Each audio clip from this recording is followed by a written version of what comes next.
Ragnar Freyr Ingvarsson hefur algjörlega slegið í gegn með matablogg sitt, Læknirinn í eldhúsinu. Nú hann búinn að skrifa bók sem ber sama nafn, en í henni eru 200 uppskriftir af alls konar gúmmilaði. Það var þó ekki annað hægt en að heimsækja hann og fá hann til að kitla bragðlaukana örlítið. Þegar þú byrjaði með matabloggi 2006, þá var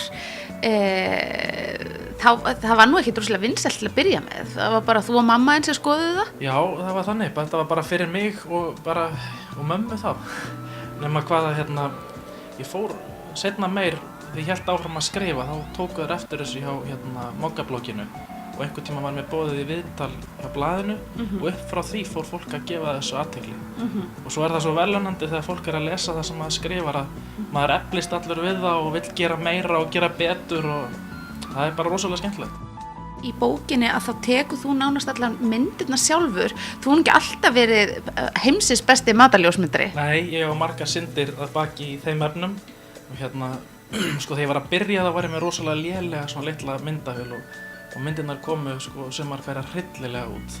En svo hryllilega að, segðu mér. Já, einu sinni hringdi vinur minn í mig. Það var mjög snemma á blogginu. Það hringdi í mig vinur minn og sagði að ég yrði að taka þessa mynd út þar sem það liti bara út eins og gubb.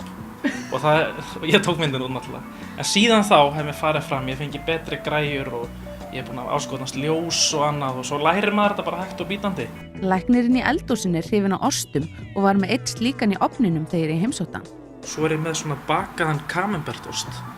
Sem er bara í boxinu inn í ofni. Já, ég er nú aðeins búinn að meðhöndla hann, ég tók hann, opnaði hann og stakk nokkuð gött í hann, nuddaði hann með hvítlauk og skvetti smá hvítvin yfir og salt og pipar og svo lokar maður þessu aftur, bakar þetta í 40 mínútur inn í ofni og það færði svona camembert ostasósu sem við ætlum að ná að dýfa kartöflum ofan í.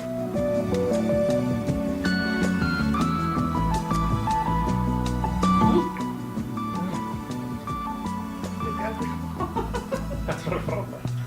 Og einfaldari gæti þetta ekki verið. Nei. Þetta er eitthvað svona sem að bara, já, barn gæti gert. Þokkalega. Þetta er næsti hittarinn í saumaklúbbnum.